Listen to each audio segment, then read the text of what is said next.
Hello, this is Dr. Mark Miravalle, Professor of Theology and Mariology from the Franciscan University of Steubenville in Steubenville, Ohio. I am here in Ireland with Anne the Lay Apostle, and we will be speaking about the spiritual movement of the lay apostles of Jesus Christ, the returning King. It is important to keep in mind that all the messages that Anne has received have been released with the permission of the local bishop, Bishop Leo O'Reilly from the Diocese of Kilmore, Ireland, and have been submitted to the Vatican Congregation for the Doctrine of Faith for examination. Each and every dimension of this apostolate is completed in submission and in obedience to the local bishop and to the magisterium of the Catholic Church. And as we're talking about a type of spiritual manual on how we're supposed to be lay apostles, sometimes we could ask, is our Lord grateful for this? Does He manifest His gratitude, or how does He manifest His gratitude to us for saying yes to this mission? Mm-hmm. Let's go through the September 29th, 2004 message.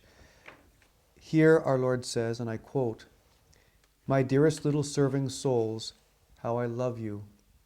You serve so diligently, and you do not realize at all how grateful is your Jesus. My gratitude could flow over you in such a way that you would experience it in your humanity. But if that were to happen, the merit from your service might be decreased. So I keep that to myself and place it in the most special place in heaven, your place. It will be here waiting for you when you arrive. All of your crosses, each one, obtain merit for your soul and salvation for others. The more unpleasant the cross, the more merit and salvation obtained. You do not see me, but you believe in me. I do not speak these words to you, but you know that these are my words. Children, I am working silently in your beautiful souls all through each day, all through each night. The gratitude is there in my presence. The gratitude is there in your peace.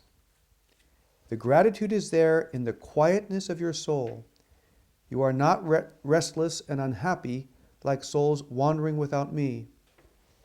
You are learning not to harbor unnecessary fears. If you allow me, I will eradicate all fear for you. I care for your interests. I care for your families. You are my disciples, my apostles. I cared lovingly for my first 12, and I care just as lovingly for each one of you. Do not think that your Jesus is not grateful simply because I am quiet. I thank you for the smallest act and the largest crosses. You will have a glorious eternity, little soldiers. Believe this as it is truth." Extraordinary message of gratitude as only the Sacred Heart can express it. Tell us about it. Well, I think that one of the most consoling things in the beginning, he talks about he could deluge us with his gratitude now, but that wouldn't be good for us. That wouldn't be what's best for us, because we, like all Christians, want to store up our treasures in heaven, and our service is our way of storing up treasures in heaven. And then he says, "I'm working silently in your beautiful souls all through each day, all through each night." I find that very beautiful, because it gives me great courage to think that the Lord is working in my soul all day, all night, and He's taking care of my holiness. I don't have to worry about whether or not I'm getting holier. The Lord is doing this for me through my willingness, and through my service. I think that's beautifully consoling. Certainly. And he talks about, as you say, the storing in heaven. Merit theologically is where God places a supernatural value on an action, but it's up to us to respond to that. So merit never takes away our freedom, but when we freely choose to do something our Lord has designated as valuable, that's the reward in heaven that He gives. That's supernatural merit. And He's saying to respond to this message is a very meritorious thing, and that's one way His gratitude is shown to us. Right. And he goes on to talk about how His gratitude is shown in His presence, which which is in our peace. And I thought that was an It's incredible beautiful. line. He says, so we look for symptomatic evidence all the time. Am I sick? What are my symptoms? And this is the way. Is the Lord grateful to me? Well, what are the symptoms? He says, the gratitude is there in my presence. Now, we know Jesus is with us when we're serving. We know it. The gratitude is there in your peace. So we have peace despite trial. Not everybody can say that. Not everybody can say that they have peace even in trial. We can say that. The gratitude is there in the quietness of your soul.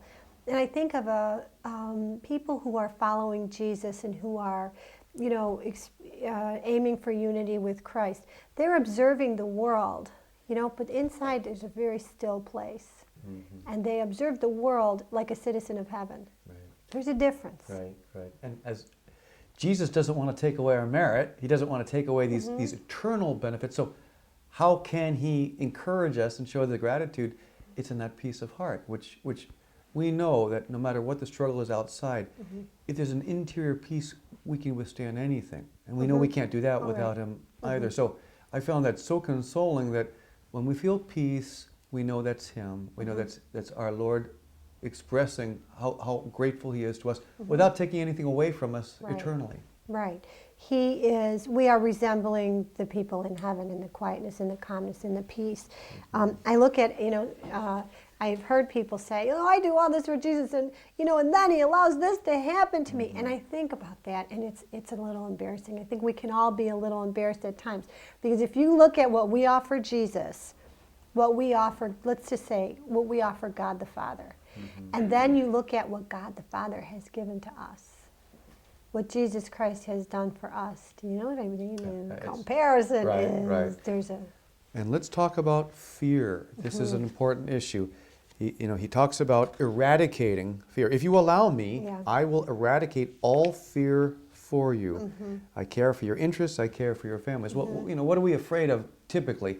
Mostly we're afraid for our spouses, our kids, and that's where our hearts for families or the people around us. And yet, fear can indicate a certain attachment or a certain lack of trust. What does he mean by that? When it's working, you know how some days you hit the mark and some days you don't. And that's fine. That's the way it is. When it's working and you hit the mark, you won't have any fear because you really will think, the Lord takes me right now, and that's the plan? Great. The Lord allows me to stay for 200 more years and carry crosses for the rest of that time? Great. You see, you'll be so detached. Your attachment is only to the divine will, which decreases the attachment to everything else. There is no fear where Christ is. So what Jesus never moves, so he's always present to us. It is we who sometimes turn away. Like as you made the reference to Peter walking on the water. If the eyes are on Christ correctly, there won't be any fear. But he says, I'll eradicate all these fears. But he understands fear. At the same time, he's compassionate about our fears because he felt fear in his humanity also. Right. So gratitude, overwhelming gratitude, but just not so much it's going to take away our merit.